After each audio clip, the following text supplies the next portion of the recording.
Ukrainian forces are holding their positions in the western, eastern, and partially southern areas of Vovchansk in the Kharkiv region, while Russian forces are trying to break through from the north and through the center. The invaders are constantly bringing in reinforcements from Russian territory, taking advantage of their proximity to the border. Ukrainian troops are present in the western, eastern, and partially southern parts of the city. The Russians are trying to push through from the north and the center. They are also trying to bypass the city itself, which is why there's an active combat zone there. Additionally, the situation is made worse by the extensive destruction of the city as a whole. So unfortunately, at this point, we're no longer talking about who will control the city, but rather who will control what's left of it. Viktor Tregubov, head of the communications department of the Joint Forces Group, speaking live on the United News Marathon. Meanwhile, in the Lyman direction, pilots from the border unit Phoenix detected and destroyed 2 more North Korean Type 63 multiple rocket launch systems belonging to the Russian army. Thanks to the accuracy of the Phoenix fighters, this equipment is no longer on the battlefield. At the same time, near Lyman itself, clashes were recorded near the settlements of Kharkivka, Mirne, and in the direction of Stavki. On the Kostiantynivka section of the front, Russian forces tried to break through the Ukrainian defenses near Sherbinivka, Rusin Yar, and Sofievka.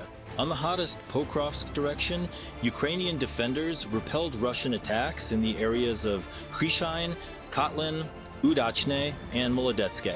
Over the past 100 days, Ukrainian defense forces have managed to stabilize the flanks. Those very so-called pincers of the operational encirclement that the enemy has been trying to form for a long time around Venograd and around Pokrovsk. And that means that holding peace negotiations, including those of an artillery nature, can take place in relatively safe conditions in the future. At present, both Pokrovsk and Volgograd are acting like magnets, drawing about 140,000 Russian servicemen to this part of the front, and the Russian general staff is forced to keep them there instead of redirecting them to other, no less intense sections of the front, whether it's the east of the Zaporizhia region, the ongoing battles near Chasiv Yar, or the new priority direction for the enemy, the fighting in the Lyman and Siversk areas. Russian invaders are trying to advance into the northern part of Pokrovsk, taking advantage of the foggy weather.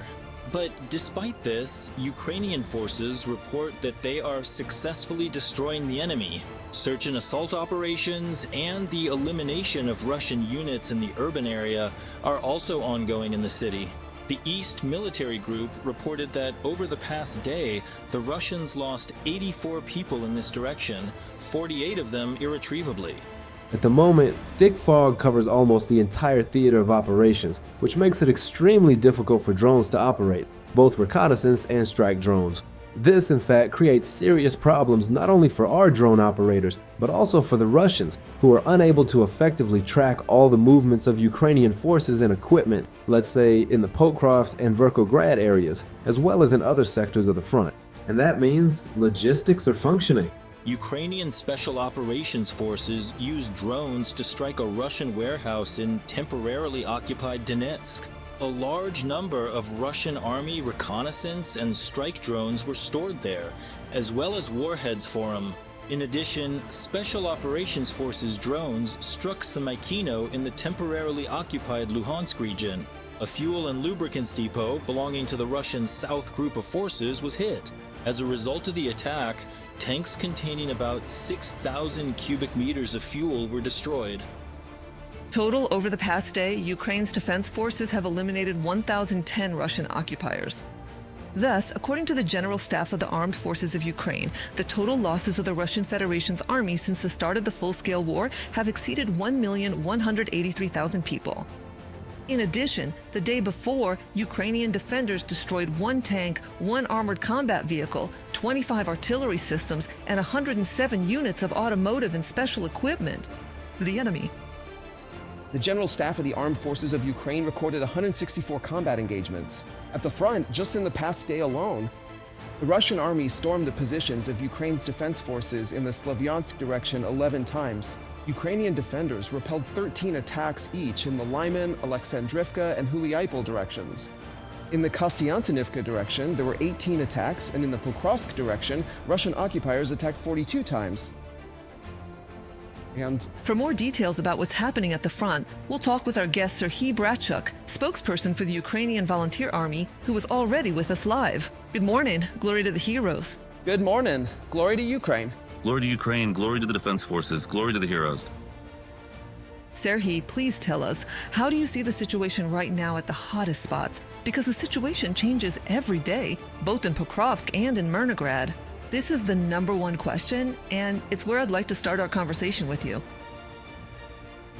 Well, basically, what needs to be understood today is that the Pokrovsk defensive operation, the Pokrovsk-Myrnograd operation, is ongoing. Today, I would say that, in my opinion, we've managed to somewhat stabilize the situation, despite the enormous pressure the enemy is exerting in this direction. You know, that there are practically 150,000 to 160,000 enemy personnel concentrated there. However, this was confirmed by Commander-in-Chief Syrsky the day before. Half of the city is currently controlled by the Ukrainian Defense Forces. Accordingly, the maneuvers our soldiers managed to carry out, which stabilized the front, including getting out of a difficult situation near Suky Yar and Listovka, have now leveled the front line. Today, it's clear that the Russians have not managed to change anything drastically, despite the fact that the enemy is making enormous efforts today in order to try to advance both in the city center and, accordingly, into the northern districts of Pokrovsk. However, they have not succeeded in doing so. Therefore, it's clear that the front line will change, and can change. As I already mentioned, the enemy's pressure in this direction will not become any less intense. However, we have managed to somewhat improve logistics for Myrnograd, which is not encircled, not even partially encircled, despite what Russian propaganda claims. Of course, they are actively working to keep pushing these narratives, spreading them among Ukrainian society first and foremost, and sending certain signals to our partners and allies. However, everyone clearly understands and sees that this has not happened. There is no blitzkrieg here, which for the Russians has actually been dragging on for almost a year and 4 months now. And Pokrovsk remains under our control, as I already mentioned, about half of the city. That's 13 square kilometers. Accordingly, the actions the Russians are taking today have not been successful. Another difficult area is Vovchansk. There too, the enemy managed to advance a little through the ruins that Vovchansk itself has become today, obviously. I assume that, most likely, the pressure in this direction could be increased. However, Russian losses today, and let's put it this way, the Russian units that are in this area are somewhat exhausted. They need reinforcements, they need reserves. I think that today the Russian command will try to resume more active combat operations, specifically in this direction. That's why it's also very difficult for our units here, to be honest. But nevertheless, this situation is once again obvious to the Ukrainian command. And the measures that are being taken and have already been taken to further defend these positions, they are already yielding results today. Over all this time, the enemy has advanced about 3 to 4 kilometers. This is not what the Russians were counting on, first of all. Secondly, they do not have the rapid pace of advance in this direction, this difficult direction. The situation in Siversk and Lyman is also very difficult. The enemy is not changing tactics, trying to infiltrate. Frontal assaults on populated areas are not bringing any success. So today, there are attempts to bypass these settlements, and accordingly, I've already mentioned the attempts to amass forces on the outskirts. Because the Russians, we've talked about this repeatedly several months ago, even here in your studio, will try to enter large settlements during the winter period and start urban combat. However, we see that once again, these so-called deadlines are not bringing them any success today. Accordingly, we're talking about Huliapol. The situation there is also very difficult. However, as of today, it has been possible to bring it closer to a certain stabilization of the front. The Russians no longer have the same pace of advance today. Attempts at infiltration and the buildup of personnel on Huliapol itself have not brought them any success today. Moreover, Ukrainian defense forces have managed today on the Zaporizhia front in the Dnipropetrovsk region. They managed to improve their tactical positions. We are not naming the locations today, but our forces have made some advances. So these counter-attacking actions are producing this result. The Russian army is losing momentum. Still, we do expect them to reinforce with reserves. Again, the question is whether those reserves will arrive in time. It's obvious that the so-called operational reserves will be used, which are actually intended for other actions and in other directions. That's why in Pokrovsk, Mirnograd, and our other locations, we're able to draw the enemy away, not allowing them to rotate or redeploy their forces. In other words, to rotate units between directions or reinforce at least one of them. And accordingly, we're talking about the Dnipro direction. Here, the enemy is trying to attack our islands and the Antonovsky bridges, considering that they haven't had any success in advancing.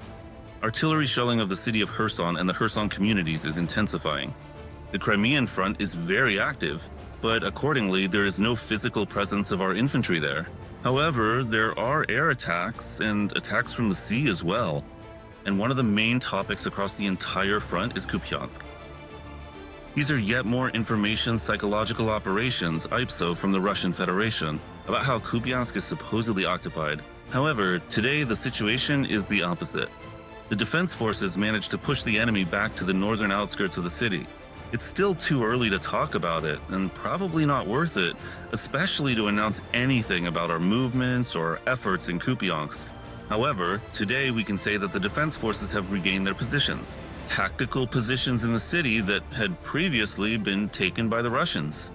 Today, the efforts being made in this direction give us the right, at least for now, to say that Kupiansk turned out to be impregnable for the enemy, despite the obvious efforts we saw from them. And in fact, the Russian logistics have not improved. Attempts to move heavy equipment across the Oskol River to attack the city. Today, these attempts have not brought any success for the Russians. Equipment isn't making it across, the crossings aren't working, because the defense forces are also carrying out preemptive strikes. Serhiy, here's a question for you. Well, Commander-in-Chief Syrskyi noted that the enemy continues to ramp up the intensity of offensive actions, and he called the challenges of this winter some of the most serious since the start of the war. Right now, the Ukrainian armed forces are facing some of the most serious challenges since the start of the full-scale war. And let me repeat that phrase once more. Commander-in-Chief of the Armed Forces of Ukraine, Syrskyi, wrote about this on Facebook. According to him, Russian, the occupiers are increasing the intensity of their offensive actions, so the response from the defense forces must be as effective as possible. And today, the key role in holding back the Russian army belongs to unmanned systems. Let's listen to the direct speech and discuss the details. At this stage of the war, it is drones that account for about 60% of all enemy targets destroyed.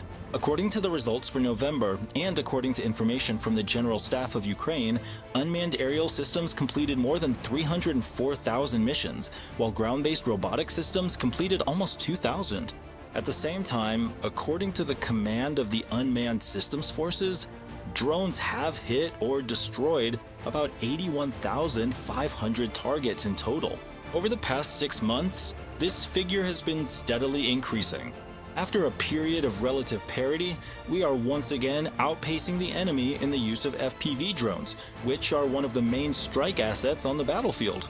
At the same time, the development of this area requires even greater coordination, faster decision-making, and a more systematic approach. The enemy is actively ramping up both production and the range of products. They are forming new UAV units. They are improving their tactics. According to our intelligence agencies, the enemy is aiming to reach monthly deliveries of 500,000 FPV drones to their troops. The Ukrainian response must be asymmetric and effective. We need to intensify the fight against enemy drones and destroy the infrastructure of the enemy's unmanned units. Oleksandr Syrskyi, Commander-in-Chief of the Armed Forces of Ukraine, Facebook. But actually, Sergey, we noticed when telling our viewers about enemy losses that for quite a long period during the warm season, there were practically no losses of armored vehicles because they simply weren't being used. But lately, these losses have increased, which means we can conclude that the enemy has started using various types of armored vehicles more actively in their attacks. What can you say about this? What should we expect from the Russian occupiers during the winter period? Well, actually, we discussed this point in your studio as well, that with the approach of winter and colder weather, the enemy will start using vehicles more frequently. They'll use it basically as a kind of military taxi to transport personnel, and accordingly try to increase fire pressure on our positions. And the enemy is also trying to take advantage of the weather conditions. When it's foggy and windy, our small aircraft operate less. Because naturally, drones can fly less often in such weather. The enemy is actually in exactly the same situation. However, we see that the Russians are indeed increasing the number of UAV crews today across all sectors of the front, and they are scaling up these actions as well. Also, as Glock confirmed, they are trying to ramp up the production of FPV drones. A few months ago, I heard that the FPV drone was already going through its decline, but today we see that it is precisely with the help of FPVs, among other things, that we can strike the enemy, continue to strike effectively, and, in fact, counteract the enemy's tactics of infiltration, buildup, and penetration by small groups, when, literally, it's with FPVs that we have to smoke the Russians out of their hiding spots. Like cockroaches, basically. That's why today, on our side, we can really say that things have, let's say, improved a bit. Our situation has gotten better. I don't want to set expectations too high, but still, today our defense forces have managed not only to restore parity in the sky, in the low airspace, on the battlefield, but also to move forward. However, this can't, let's put it this way, make us relax, because as I've already said, the Russians are now trying to increase, to ramp up their capabilities in using drones. Different types, we're talking about those drones that are used for logistics. Accordingly, in particular, Russian logistics in the city of Kupiansk, for the group that is currently under attack by Ukraine's defense forces, they're using heavy drones to drop munitions, and also to deliver food supplies to those Russians who, to put it mildly, have found themselves in a very tough situation. So that's the situation. On other sections of the front, so small aviation hasn't gone anywhere. Of course, weather conditions will have an impact. However, I think both we and the Russians will continue to ramp up our drone capabilities. The creation of so-called kill zones is ongoing, accordingly. But I'd like to draw attention not only to FPV drones. We can see the difference in the use of ground robotic systems and FPV drones. Obviously, the combat mosquitoes haven't gotten much further ahead. However, today, one of the key issues is scaling up the production and use of ground robotic systems. Because first of all, this reduces personnel losses. And secondly, ground robots are already performing and can perform many more tasks than they do today. They are demonstrating this on the battlefield. This includes logistics, first and foremost, in the evacuation of our wounded. And unfortunately, the fallen as well. And of course, other tasks related to reconnaissance and combat operations. Here, I think Ukraine will do everything possible to maximize our capabilities. We already have examples where robots enter into battle and win. Of course, they're operated by Ukrainian soldiers. These shots we just saw on the screen confirm your words, Sergei. Thank you very much for joining us. Sergei Vrachuk, spokesperson. Thank you. Have a quiet day. Subscribe to UATV English and stay updated on the most important events, top news from Ukraine and all over the world, in-depth analysis, exclusive reports and interviews, all on hand in our channel. Join our community of viewers and stay tuned.